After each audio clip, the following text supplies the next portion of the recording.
Good morning student. कक्षा 12 विषय हिंदी साहित्य में पाठ पद्माकर को हम पढ़ेंगे। पद्माकर की हम 2 व्याख्या कर चुके हैं, आज तीसरी व्याख्या हम करेंगे कि कोरम पे कोल, कोहलू पे शेष कुंडली है और कुंडली पे फबो फैल सुफन हजार की। प्रस्तुत अवतरण पद्माकर द्वारा रचित गंगा लहरी ग्रंथ से संकलित है और इसमें गंगा का वर्णन किया गया है। इसमें गंगा के महत्व का रोचक वर्णन किया गया है। प्रस्तुत पंक्तियों में कवि पद्माकर गंगा की महिमा का वर्णन करते हुए कहते हैं कि इस सृष्टि में, इस संसार में कूरम माने कछुआ, कच्छप, पे माने पर, कोल माने वरहा। क्या कहते हैं कवि पद्माकर गंगा की महिमा का वर्णन करते हुए कि इस सृष्टि में कच्छप के ऊपर वरहा विद्यमान है। कच्छप के ऊपर कूरम पे माने कच्छम पे वरहा, कोल माने वरहा, वरहा विद्यमान है। कोहलू पे शेष कुंडली है और वरहा के ऊपर, कोहलू माने वरहा के, पे माने ऊपर, शेष कुंडली है, शेष नाग कुंडली लगाकर बैठा हुआ है।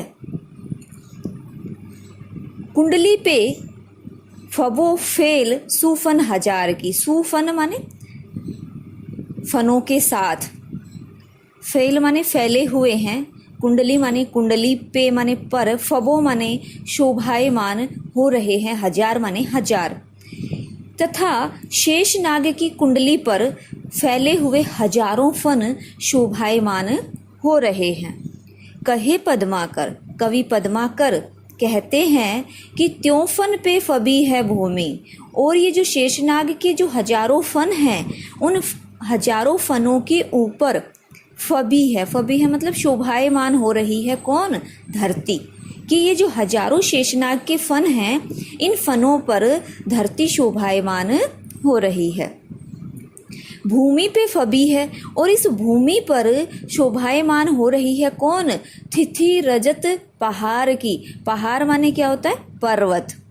रजत पहाड़ माने कैलाश पर्वत, और धरती पर रजत पर्वत अर्थात कैलाश पर्वत स्थित होकर शोभायमान हो रहा है।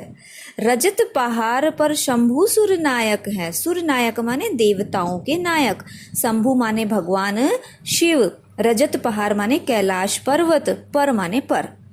कवि पद्माकर कहते हैं और उसी कैलाश पर्वत पर देवताओं के नायक, देवताओं में सबसे पूज्य भगवान शिव विराजमान हैं।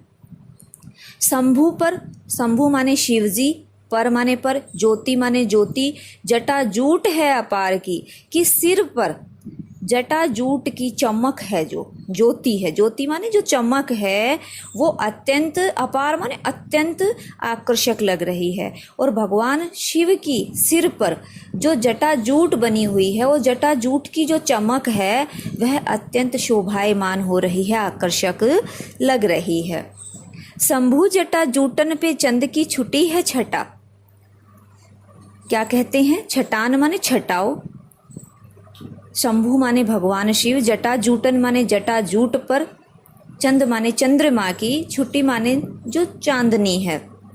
क्या कहते हैं पद्माकर कि जो भगवान शिव है, भगवान शिव के जटा जूट पर चंद्रमा की कला अपनी विशेष शोभा को धारण कर रही है, अर्थात जो चंद्रमा की चांदनी की जो छटा है, वह और भी अधिक सुंदर लग रही है।